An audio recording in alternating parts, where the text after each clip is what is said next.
March 25th, 2025 at 6:30 p.m. Dr. Cox? Here. Ms. Kachuba? Here. Ms. Walworth? Here. Ms. Woody? Here. Mr. Neese? Here. All right, would you please stand for the pledge of allegiance by the Marian Certificates and remain standing for a moment of silence.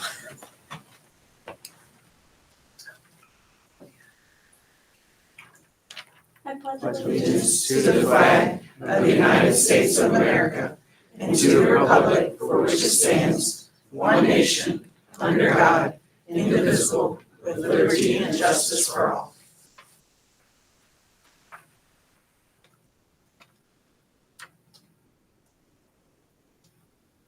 Thank you.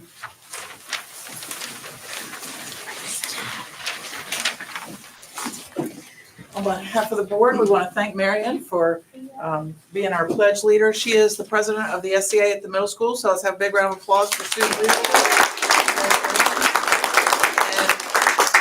And let's open this so you can see this. People taking a picture.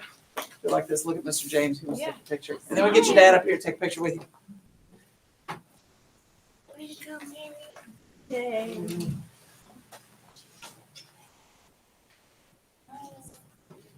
Super proud of Marion. She's a great student, very involved in dance.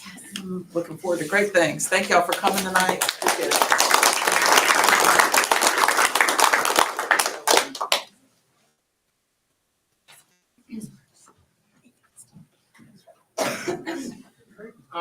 Moving on to announcements and declarations of personal interest. We'd like to first welcome Mr. Kettler, Assistant City Manager. Thank you for coming tonight. And then declarations of public personal interest. Pursuant to paragraph B1 of Virginia Code Section 2.2-3112 and subsection H of Virginia Code Section 2.2-3115, I have a personal interest in the development, adoption, and approval of the school board's budget. The personal interest is that my wife and son are employees of the City of Colonial Heights Public Schools, and their compensation will be impacted by the budget. Therefore, they are members of a group or profession of 3 or more persons who are affected by the transaction. However, I am able to participate in the transaction fairly, objectively, and in the public interest. Ms. Fuller? Oh, I'm sorry. The personal interest is that my husband and I participate in the school board's health insurance plan, the rates for which will be impacted by the budget. Therefore, we are members of a group or profession of 3 or more persons who are affected by the transaction. However, I am able to participate in the transaction fairly, objectively, and in the public interest. And I have one. The personal interest is that my wife is an employee of the City of Colonial Heights Public Schools, and her compensation will be impacted by the budget. Therefore, she is a member of a group or profession of 3 or more persons who are affected by the transaction. However, I am able to participate in the transaction fairly, objectively, and in the public interest. Do we have any other announcements?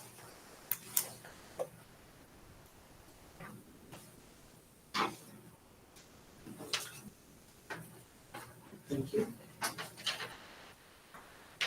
All right.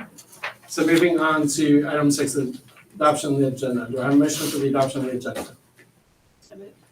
A second? Second? Dr. Cox? Yes. Ms. Kachuba? Yes. Ms. Walworth? Yes. Ms. Woody? Yes. Mr. Neese? Yes. All right, moving on to item 7, delegations. So first we have our March Senior of the Month, Ms. Jordan Grimes, and we have our video that we're gonna share with you all about Jordan, and then we'll bring her up to recognize her.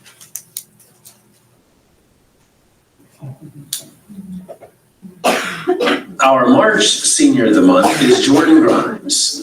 Jordan really enjoys the culinary program at Colonial Heights High School, and she really enjoys biology and chemistry. She really loves the labs and dissecting things. And so these things have inspired her to take a real active interest in science as she goes through high school and thinking about her future profession. 2 teachers that made a significant impact on her here at Colonial Heights High School are Miss Rush and Miss McDonald. Miss Rush made math easy for her. Miss McDonald solidified her love of biology and wanting to study more than the sciences. In terms of other activities here at Columbia Heights High School, Jordan has been a sideline cheerleader for 11 years, has done competition cheer for 4 years, and has served as captain twice on the cheer team. She is also heavily involved in the NHS, the SCA, the FCA.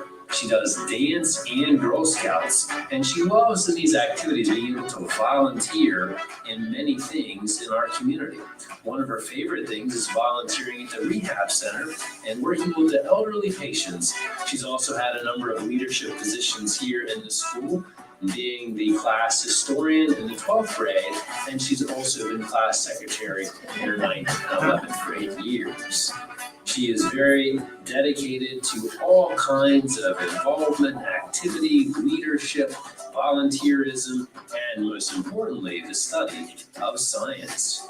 She plans to attend Roanoke College to study biology and is very interested in the pre-vet track as she hopes in her future to become a veterinarian. Please join me in congratulating Jordan Grimes as our March Senior of the Month.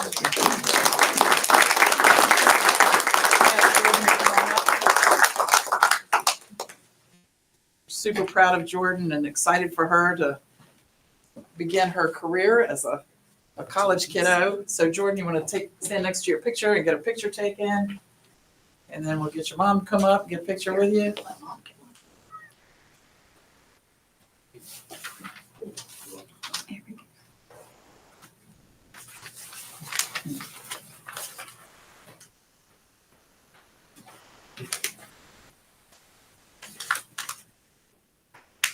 All right, let's have one more round of applause.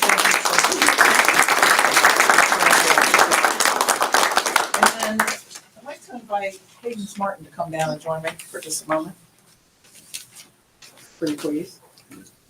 So Cadence is a multi-talented kiddo. We've already celebrated her as a Senior of the Month. Which month was it? I can't remember. October. So, and I have to read this because I can't remember all of it in once, so you have to forgive me. So last week or week before last, Cadence won an award at the Southside Spring Regional Forum Art Contest through the VSBA, the Virginia School Board Association.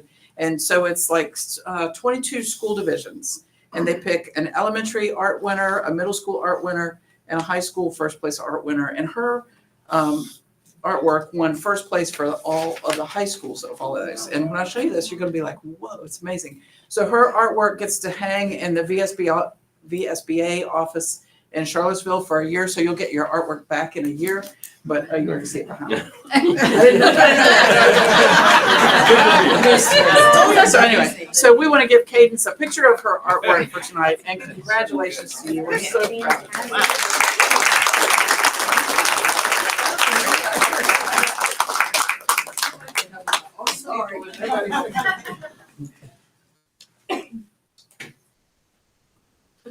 Moving on to item 8, public comment. Members of the public any member of the public addressing the board shall approach the lectern, give his name and address in an audible tone of voice for the record, and address the board as a body rather than speak to any member. Unless further time is granted by the board, any member of the public shall address the board for a maximum of 5 minutes, regardless of the number of issues he desires to discuss. Nicholas Castrinos.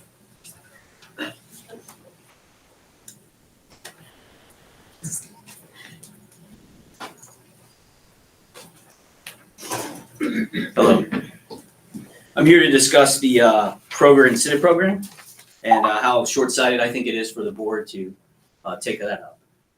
We're going to be taking money from our schools to give to a private entity, $2.1 million over the course of, I think, 5 years. And that just seems extremely short-sighted to me. I have 4 children in the Colonial Heights school program, and it's upsetting to me that we can't find a different way to do this. I think that a tax incentive would be much better for the business. I feel like me handing my money to the school system to educate my children, there are about 2 of them here, and then to have that turned around and given to a, I suppose, small company like Kroger seems really short-sighted. And it's kind of upsetting to me and many parents that I spoke to. A lot of them can't be here today. Mr. James runs an amazing program at Tussing Elementary. Probably the best that I've ever had the pleasure of sending my children to. And we're gonna take money out of that to hand to Kroger. Is just appalling to me. I think that there are better ways to do this. Give them a tax incentive. Say you don't have to pay taxes for 4 years, 5 years, and leave the school system out of it. Teachers are already having trouble staffing because of the low rate of pay. They pay for school supplies that we can't provide them. And then to turn around on our face and say, we're gonna take more money from you is absolutely just ridiculous to me. So I would really like to see the school board turn around and ask the council to find a different way to incentivize Kroger to come here. Right? I understand that this is gonna bring jobs to the community. I think that's the intent, right? The capital expenditure revitalization program, I read some of it. And that has a positive impact on the community. Can't say that it wouldn't. But at the expense of our children, we're gonna hand money to Kroger. It just blows my mind. Absolutely blows my mind. Please tell city council to find a different way. 50% of the budget over the next 6 years, 50% of the repayment over the next 6 years comes from our schools. Ridiculous. Take it from the police department. I'm a police officer in Richmond. Right? So I'll take it from the police department, fire department. We waste money. Taking it from the schools is the wrong place. Absolute wrong place. And that's all the time that I need. But I appreciate your listening. Thank you.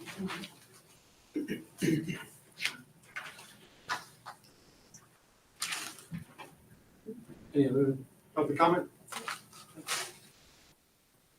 Moving on to item 9 on the consent agenda, we have the school board minutes from the special meeting, budget work session of February 25th, the regular meeting minutes of February 25th, 2025, and the special meeting minutes of March 4th, 2025. And then we have the annual policy review for the policy IGBC, parent and family engagement, policy KPR, Title I, district parent involvement policy, and then the feet meet donation of $250 by American Legion Post 284, feet meet donation $250 by Colonial Heights Kiwanis Club, a feet meet donation of $100 by GFWC Swift Creek Women's Club, feet meet donation $200 by the Optimist Club of Colonial Heights, a feet meet donation of $1,025 by Tussing Elementary School PTO, and a feet meet donation of $100 by Mr. Patrick Tremley and Mrs. Leah Tremley. Do you have a motion to approve the consent agenda? A second? I second. Dr. Cox? Yes. Ms. Kachuba? Yes. Ms. Walworth? Yes. Ms. Woody? Yes. Mr. Dees? Yes. And I just want to say thank you to all those that contributed to the Little Feet Meet. It is a great event. We really appreciate the community support for that. All right, moving on to item 10, new business. We have a number of VSBA policy updates for first review. Yeah, so what I'd like to do is, I'm just gonna go in order. Many of these are just slight wording changes or cross-reference changes. And anything that has any substantive change, I'm gonna take a moment and explain what that is. So policy BBBB, student representatives to the school board. That just outlines the role of the student representative to the school board, explaining that that person is not a voting member, and outlines what they can do and can't do. Policy BFE/CHD, administration and policy absence. That's a wording change. CHD, BFE is wording change. DI is a cross-reference update. Policy DN is a wording change. EF, EFD, FB, and GBEA are all just slight changes in wording. Policy GBLA, third-party complaints against employees. The policy has been updated slightly, and it indicates that the superintendent needs to create a regulation. So once this goes through next month, if it's approved at the second reading, then I will create a regulation for that. Policy GBN, staff hiring procedures, is just a wording change. GBR and GBQ also just slight wording or reference changes. Policy IKG remediation recovery program was deleted because that policy is encompassed in other policies now. Policy JCA and JCB are wording changes. We are doing option 2 for JECB, and that is admission of non-public students for part-time enrollment. And this just says that if a homeschooled student, if you have a JROTC program and you have a homeschooled student who wants to attend, that they can attend on a part-time basis for that reason. We don't currently have a junior ROTC program, but if we did, or if we do in the future, that would allow them to come for part-time. Policy JFCA-F, the format of the form changed. It's a student removal form. Policy JFCC, so it's like wording change, same thing with JHDA, that's a cross-reference. And JJAC is just a cross-reference change. JM also cross-reference updated. Policy JOD, release of student data and records. So that's a reference of a new form. The old form was removed from the policy, and JOD/F, it was moved from the previous one to this one. Okay.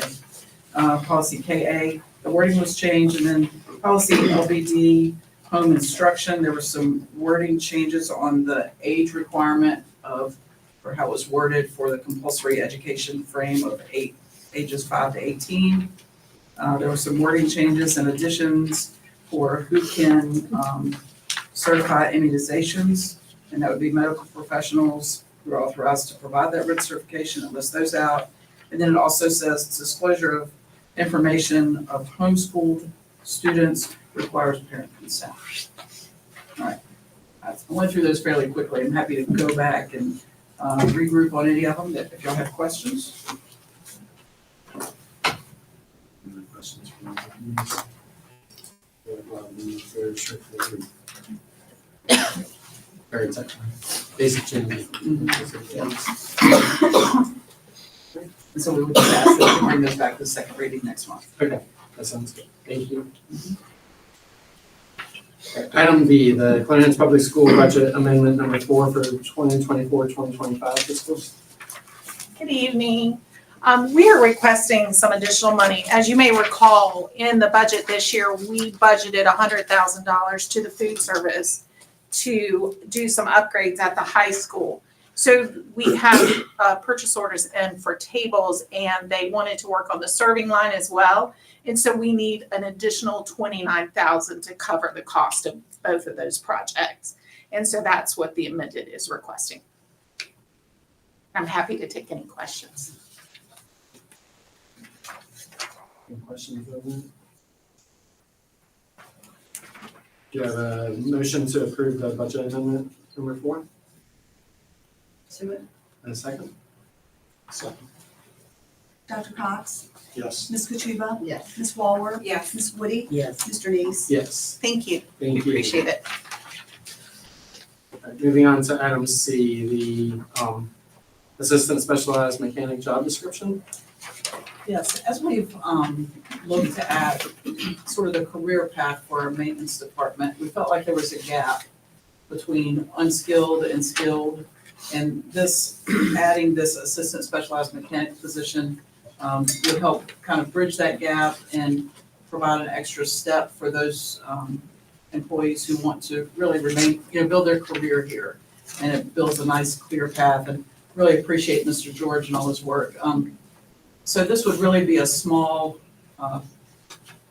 impact on the budget, no more than $20,000, impacting just a few employees probably. And we would just like for the board to consider this.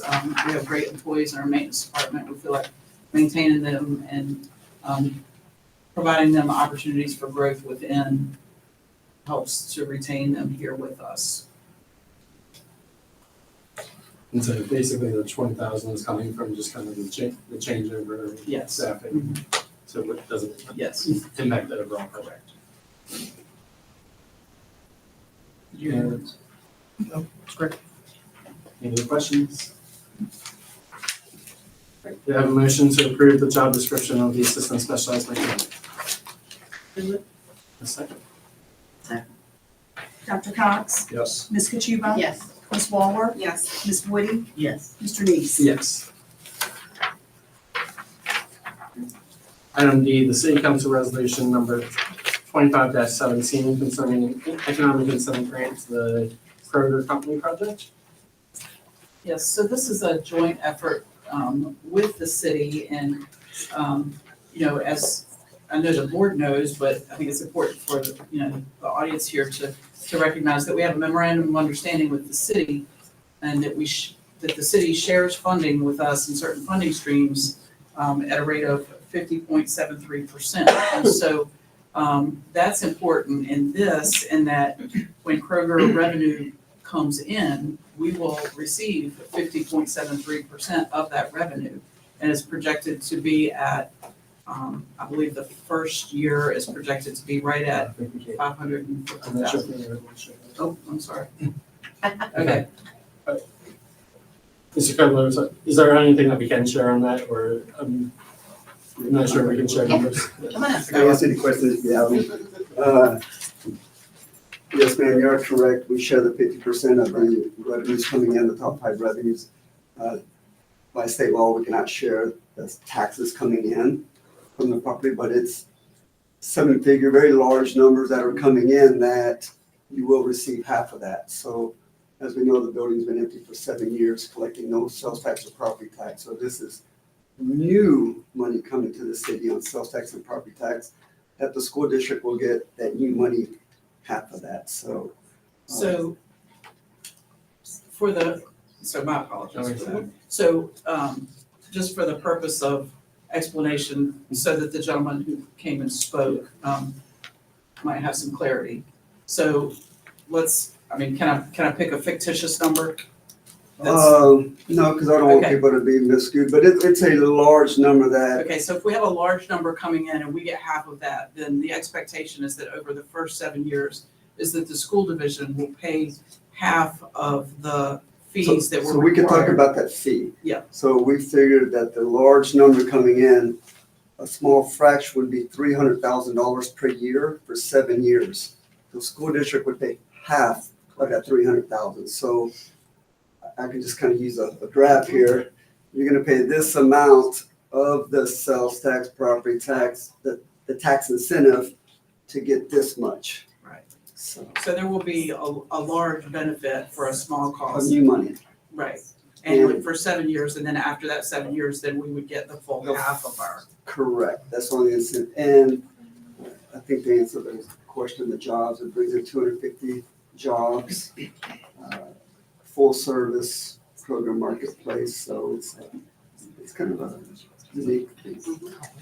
So to address the concerns that were raised earlier, this is not a reduction in funds at all for the school. This is An increase in funds. an increase in funds that the rebate and incentive is paid for from those funds that because we share what those funds coming in, and we're sharing the payback of that rebate. Sure. Thank you. Thanks. Any other questions? Do I have a motion to approve the city council resolution 2517 concerning the economic incentive grants to Kroger Company? A second? Dr. Cox? Yes. Ms. Kachuba? Yes. Ms. Walworth? Yes. Ms. Woody? Yes. Mr. Neese? Yes. All right, moving on to item 11, the financial report summary. Sorry, my computer froze up on me. Good thing I have paper, right? We put your board reports on behalf of the finance team in the board packet today for the month of February. I'm happy to field any questions you might have concerning those reports.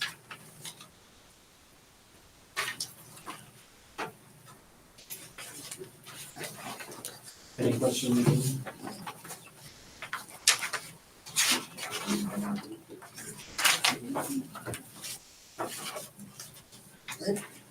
Do I have a motion for the approval of the financial report summary for February 2025? I so moved. A second? Dr. Cox? Yes. Ms. Kachuba? Yes. Ms. Walker? Yes. Ms. Woody? Yes. Mr. Neese? Yes. Thank you. Thank you. All right, item 12, moving on to unfinished business, which is the superintendent's proposed 2025-2026 fiscal year budget. As we go into it, I definitely appreciate all the work that has gone into it.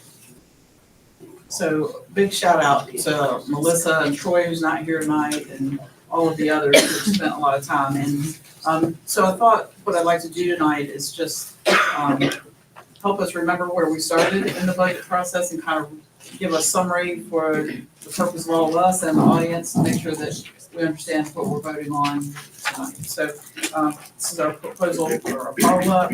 So we started in January with the original budget proposal, and then we had a work session in February, a couple others in March, and then here we are at hopefully our approval tonight. So a few highlights from the original proposal. The original proposal included a 3% salary increase for all staff, a projected 23.7% increase in health insurance premiums. It also included some new positions required because of our ESL numbers, an additional division-wide ESL teacher, 3 special education teachers, again, because of our high population of students with disabilities. It also needed 2 additional special ed paraprofessionals, a middle school math teacher, a school counselor, and this is the other half of, right now we're splitting one that was approved last year between Lakeview and the middle school, and so this would give each of them that full 2 float or bus driver positions, a high school cafeteria worker, and then additional stipends that support student learning and activities. We had some capital requests, and then certainly our contingency fund. So from there, that was our starting point, and then we spent a lot of time looking at staff salaries, health insurance rates, and then the bottom line for employees, how those 2 items in particular would impact what people put in their pockets at the end of the day. Our top priority is always staff and recognizing the great job that they do and providing learning experiences for our students. I think what you'll see when we go through these next few slides is we're allocating or suggesting that quite a bit more money is devoted to health insurance and salaries, but I think this will help us in retention and in recruitment of staff. Before you go into that, I just want to Yeah, say I'm that. sorry, go ahead. That's fine. So I appreciate all the work that has gone into it. I feel like this has been great collaborative work among the board members, the Melissa and the department, and all the entire all the staff. This has been a challenging year, so with the budget piece because of, as you highlighted, the increase in healthcare spending, a lot of uncertainty and kind of what is out there right now. And so, along with the overall goals that we have of trying to make sure that we improve our infrastructure. So I feel like this budget has, what's about to be proposed, has gone a long way in support of those objectives. Again, going back to what you said, which is we really value the staff and we really want to make sure that we demonstrate that the value that we place in our staff while making sure that we're also setting ourselves up to be sustainable and addressing any of the uncertainty that's coming to us in the future.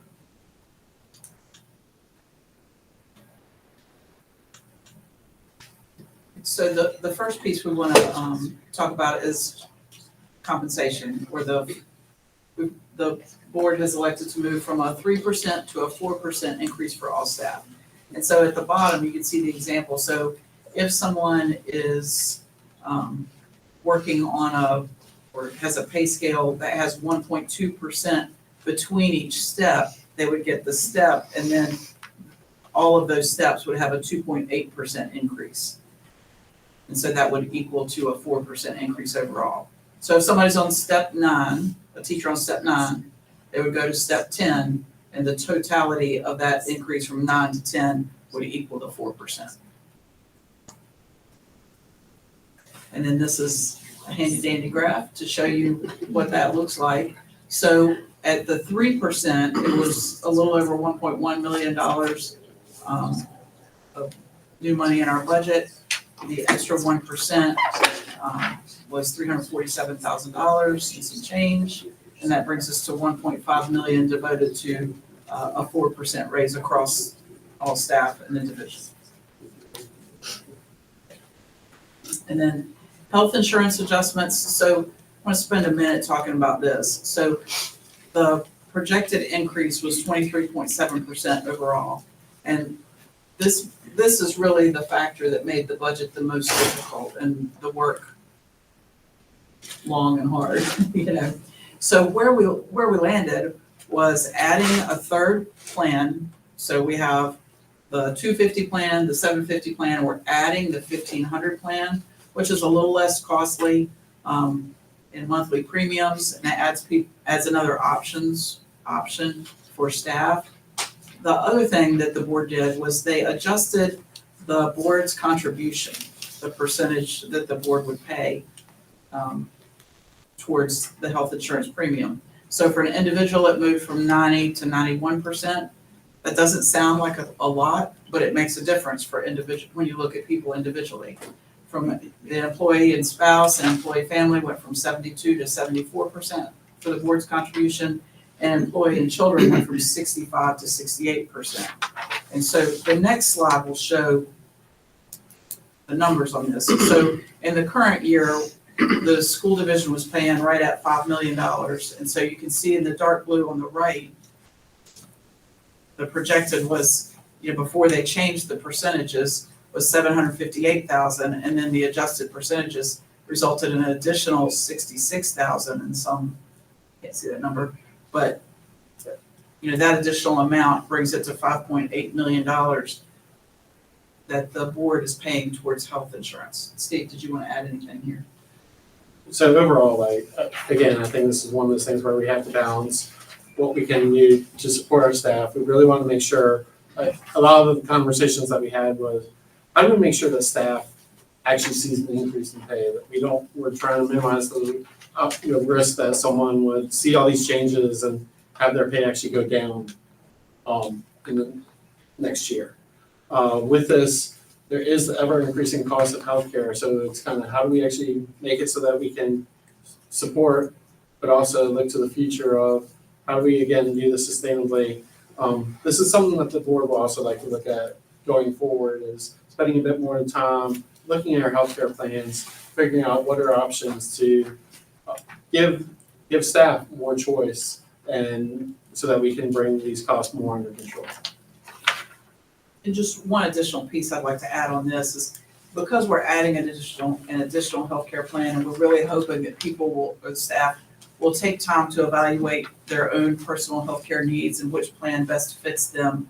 We will have One Digital come and make a presentation at each school. Principals tomorrow at our administrative cabinet meeting. Melissa will talk to you all about trying to set up what works for your school. And then One Digital will also be available to come back and meet one-on-one with employees who wish to have that help to evaluate their needs and look at the plans available. And there's a digital platform, and Melissa, for the life of me, I can't remember what it's called right now. What's it called? Employee Navigator. Employee Navigator, thank you. That will help, it's an online, you can put your numbers in and it helps you decide what plan fits you best. Then I wanted to take just another minute and talk about the contingency fund, and then the next slide we'll talk about why that's important. So the January proposal had us at $2.9 million in our contingency fund. The adjustments made for the additional 1% and the additional healthcare premium contributions by the board, and then there were a few other small things that were added. Took out $470,000 from that projected contingency fund. We are anticipating, when the governor finalizes the budget, an additional $711,313 of state money coming in. And so if all of that money comes, then we'll land at $3.1 million for our contingency fund. That is still up in the air, but that's what we're hoping for. And so the next slide just kind of talks about why do we need money in our contingency fund. I always think about this as like our rainy day fund. It's sort of like the money you set aside, just in case money. And so for a couple reasons, I think having a fairly large contingency right now is really critical. One is there is some uncertainty around the Federal Department of Education and what those changes may mean for localities. And so we want to make sure we have some money in our back pocket in case we need to cover some federal expenses that, or some expenses that we're used to receiving federal funds to cover. We do have some aging facilities that sometimes have large repair needs that are unanticipated. And then we've had a lot of discussion about saving for future construction and renovation needs. We're in the process of having some facility evaluation or assessments done. And so we want to be prepared and to start saving for those expenses down the road. Steve, did you have anything? Yeah, no, I just really appreciate everyone's kind of taking that position of being conservative with our budget. I know when you look at, I feel like we invested in the right area, investing in our staff. Like the one place that we really wanted to make sure that we wanted to put money towards. With this, then it was, where did we look at other areas that we could save? Because, well, I think long-term, it changes the Department of Education, like you hear things like, it will smooth out, like it'll get to a steady state, but we want to be prepared so that if there's any bumps in the road, like we can continue running as a school district and not have those impacts to our staff, not have those impacts to our students.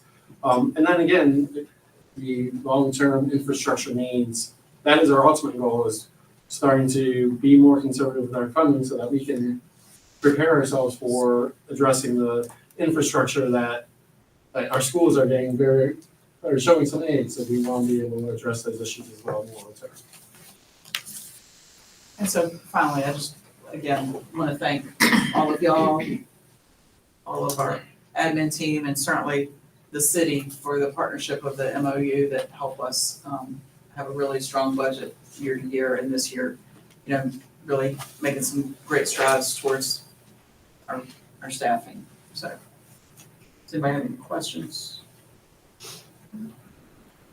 Just want to share your thoughts on I just like to commend everyone for their work as well. I think we got the chance to see that firsthand. We really appreciate it. And as Ms. Ratliff said, Colonial Heights is a great place to live for a lot of reasons, but I think one is for the MOU, and I think we've really benefited from that over the years. And so we appreciate our city partners in that.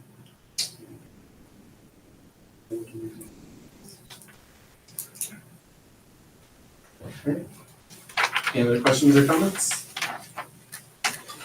Okay, do I have a motion for approval of the superintendent's proposed 2025-2026 fiscal year budget?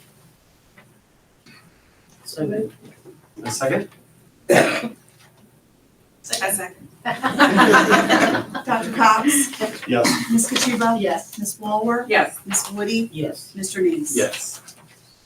Thank you. And again, I can't say enough about all the work that's gone into that and the long process and a lot of details. There she is, right there.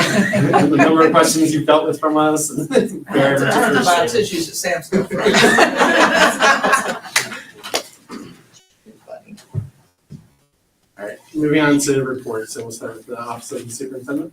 Yes, I just want to mention, I have several things listed, but I want to mention a couple of things. Our pre-K application season is open, and, you know, it's a really important program to help kids in Colonial Heights get started on the right foot with their education, so we hope that people are taking advantage of that.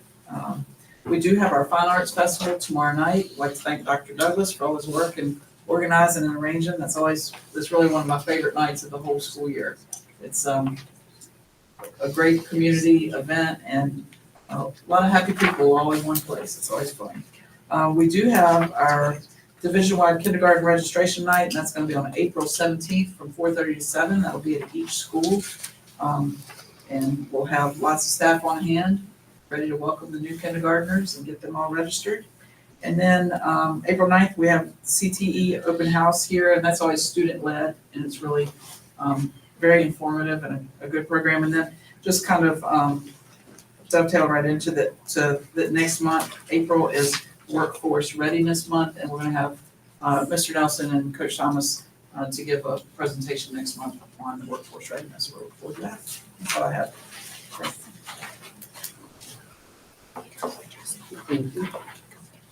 Office of Business Services. Troy is still on and in. Feel free to use them. Doing that. And then Office of Instructional Services. We have a few things. First of all, we've been busy today, especially with our integrated writing and reading test at all the elementary schools and middle school. Students are busy with that and teachers are busy administrating those tests. And also, we have our Title I night coming up April 9th. And so we hope to see you guys there if you can make it out. And we have one announcement from technology. We were at Longwood University on our PD day, and we actually got to honor one of our teachers, Mr. Kelly Hopkins, who's a math teacher at the high school, as our SBRTC Technology Teacher of the Year. And so basically SBRTC is a consortium that we're a part of. It's a lot of Southern Virginia, out towards like the Farmville area. And each division gets to pick a teacher who exhibits great technology integration. And specifically, Colleen Samuel, our secondary tech coach, highlighted the work that he's doing at the high school. And so he joined us there and for a big kind of banquet, and we were able to give him my work. So that was great. And next, we're going to have 3 individuals come. They're going to talk about STEM for us, but we just celebrated National STEM Week. We have Dr. Akion, Mrs. Denoya, and Mrs. Clevenstein coming for a presentation.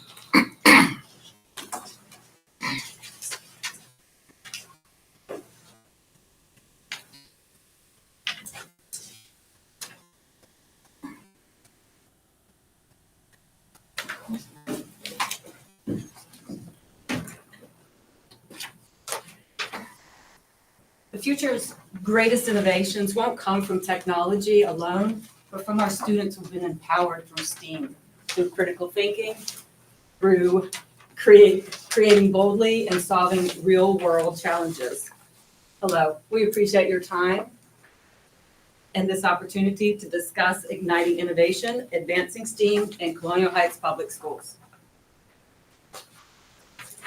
Currently, throughout the division, students are experiencing STEAM programs and events such as camps, family events, clubs, and STEAM nights. Through a grant from the Colonial Heights Education Foundation, students are able to explore math through math clubs.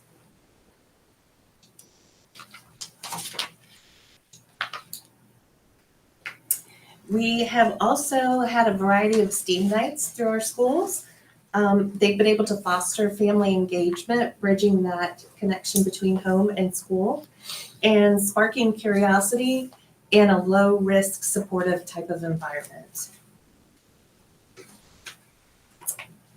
And our Testing Science Club continues to thrive, averaging 60 members a month.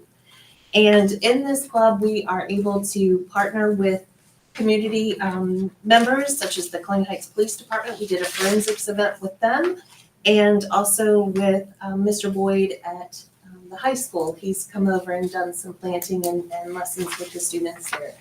And we've also been able to use money from the Chef Grant to fund a lot of these activities too. Super grateful. And then this past summer, we were super excited to partner actually with SBRTC that Colleen Hearn mentioned before. We launched our Colonial Coding Camps, and we are excited to partner with SBRTC and Longwood University again to bring these opportunities to rising 4th through 7th graders. And we were also able, with our partnership with SBRTC, to provide family coding events. And I was actually talking to Dana Barefoot the other day because I said, well, we're not doing a coding family event with SBRTC this year. And so we're talking about partnering with the Parent Academy and doing some family coding events, because it's really neat to see the families come up and say, this is what the future looks like. We're excited about this. Where can I buy these robots? And then I have to send them to like the Amazon, like cheaper robots, because these things can get super expensive. But it's really exciting to see the families get involved and get excited about these things too. So like take a step back and consider like the larger significance of why STEAM is important. The response that I get from so many parents has been really inspiring. We've had numerous conversations with families at different events, and they express a genuine interest in wanting to get their kids involved with STEAM. And so this kind of highlights the power of hands-on learning and then continuing to use this learning at home. When we consider like the profile of a Virginia graduate, they talk about the 5 C's: creative thinking, collaboration, communication, and STEAM really highlights those critical thinking and creative thinking soft skills that they'll need when they become college students and when they go into their jobs. So the real world connections, problem-based learning, these are just a few things, and we don't want them to see STEAM and computer science and technology as something separate. We want them to be able to take this knowledge and bridge the gap with other content areas as well. I think that's the most important thing. And I love working with these ladies because I think we work really well together to find activities to bridge the gap in all of the content areas. And so a couple of statistics just to look at to kind of see the importance of STEAM and computer science as students get older. These jobs are going to grow by 10.4% between 2023 and 2033, which is higher than the 3.6% growth expected for non-STEAM occupations. So these types of jobs are really growing, and this is what the job market is looking for. And 73% of the students feel like when they have a strong STEAM or computer science role model, they express a desire to take on those type of jobs in the future, which I was really excited during our coding camp. We had Cecilia Fernandez, who was one of the engineering design people at the Lego factory. And it was really exciting to see young females look up to someone like that and say, oh, I can do this too. And so our future, our vision for what we would like to see as a Girls Who Code, I know we are kind of in the mix of trying to get that started at the high school, but it would be something really great to see in the elementary world as well. And division-wide STEAM nights. We're also looking into the expansion of our science and our math clubs and a division-wide STEAM field day where our high school students will work with our middle school and our elementary students. Also thinking about a STEAM career day, sort of an expansion on the coding camp where children can see presenters and people in career fields with a diverse background. And then also a STEAM expo. We already have an open house at the High Tunnel, thinking that we can expand on that and offer some hands-on experiences with that too. And so in closing, we wanted to get you all excited about STEAM too. And so we have harmonicas for you. We have gone into the classroom and taught 5th graders about sound and vibration and pitch through making harmonicas. And we've also had that as a station at our North STEAM night. And so go home and practice with your family. Thank you for your time.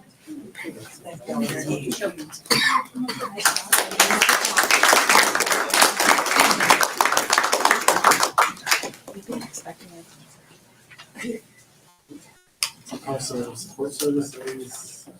I just want to mention for Ms. George that out of her report that we've got the Fleet Meet coming up, and that is really their focus. So April 16th at 9:30 football field.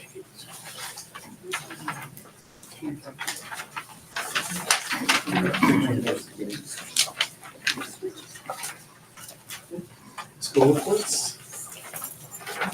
Hello, it's been a really busy week like everybody else in Owl Country. The 3rd through 5th graders are busy taking their mock SOLs. And then on Thursday, we have our career day on Thursday. So it starts at 9 o'clock, and as always, you are invited to come hang out in Owl Country. Well, at the North Galaxy, thank you very much. Things are rolling. We are all really looking forward to spring break. And I would like to take a minute to thank the ladies for helping me with our first STEAM night. We had a really good turnout and it was amazing and they were fantastic. We are just gearing up for all the things that April brings. We're getting ready for Boost, SOL Boost in our prep. We're doing some tutoring and just getting our kiddos ready for the final push. Good evening. Down at the Nation, we have, we're excited. This week we have a lot of exciting things happening. Tomorrow is our last MRBA event for our second graders, but we also have our fifth grade career wax museum. If you've never attended it, it starts at 9 on tomorrow and Thursday. So the fifth graders will come and present their future careers. And then on Thursday at 1:45, we will have our day of graduation. Everyone is welcome. Don't show up before 1:30. We have to clean the cafeteria well before all the parents and everything get in. But we're super excited. Officer Duncan has done an amazing job, and we look forward to the essays for our fifth graders.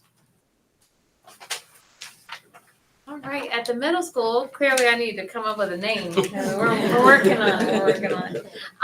We have a lot coming up. Like everybody, we're getting ready for SOL testing. I want to take a minute to thank all of our coaches who have been spending a lot of time coming over, working with our teachers, asking how can I support, providing resources, and kind of getting in there to make those plans. So I appreciate all of you all's time.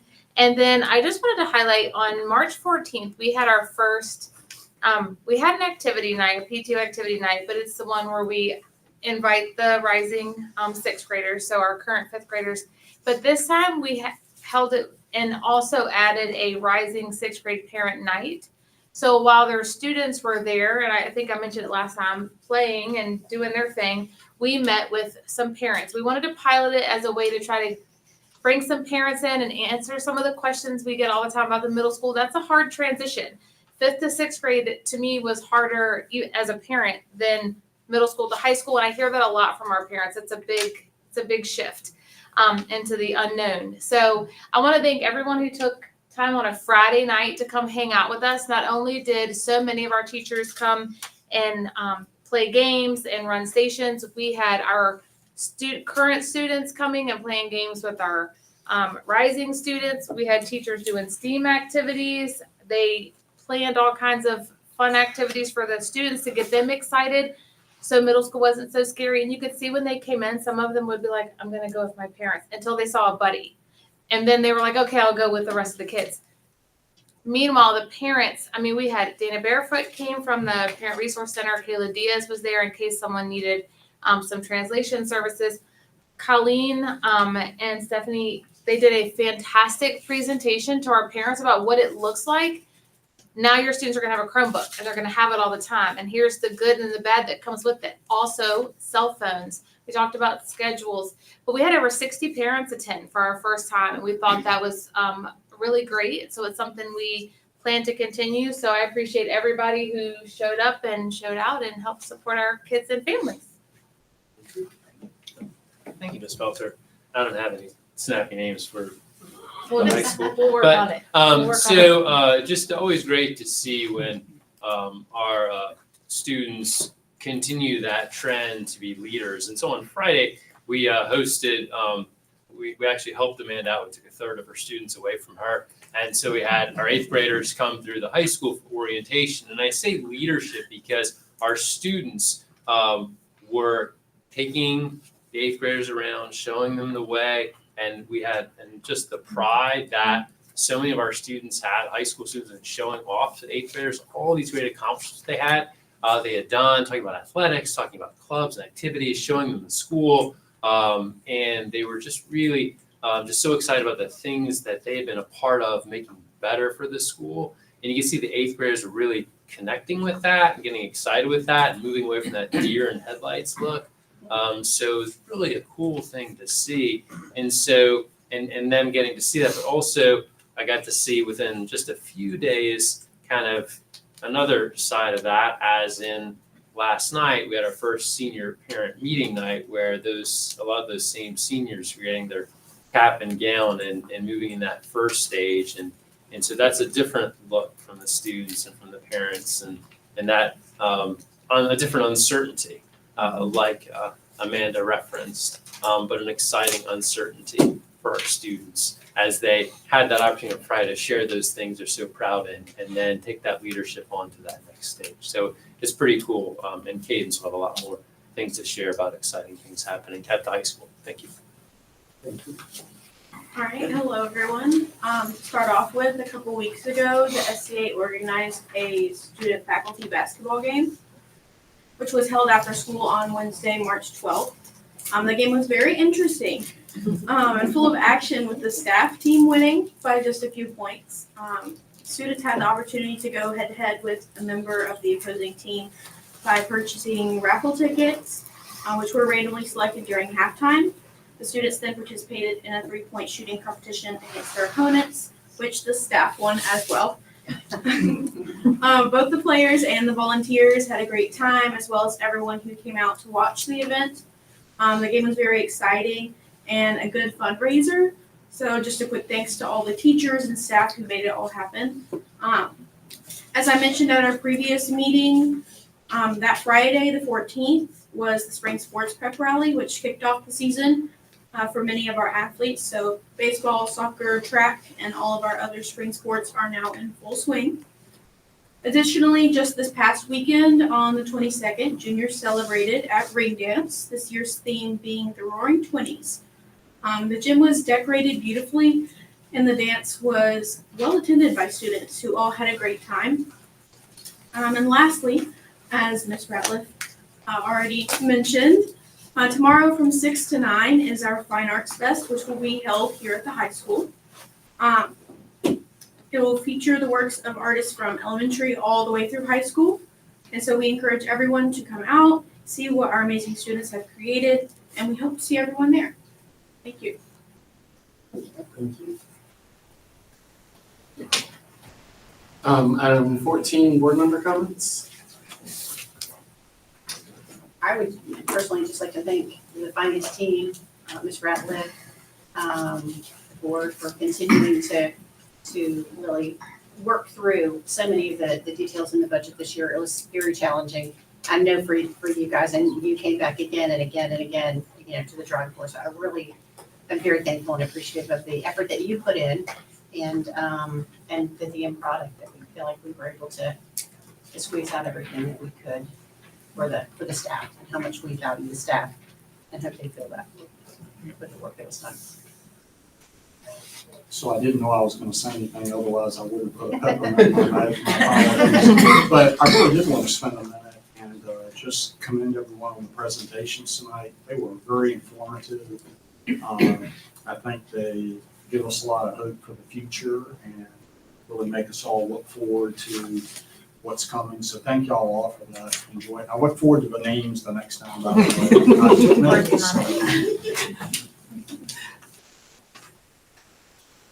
I just want to say I really appreciate everything that the staff does. Over the past month, I've gone to a number of events across the school, continuing to do that. But February College, I think you get delayed, but the Pollies really appreciate the staff, the support for the Education Foundation that they do with putting that on.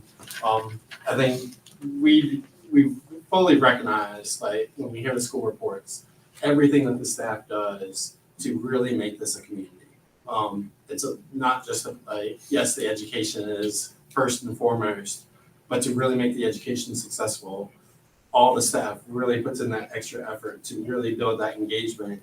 And through the STEAM nights and talent shows and all the sports, all the different activities, we can see that student engagement is very much appreciated, that extra effort. Any other comments? All right, do I have a motion for adjournment? Second. Aye. Thank you all.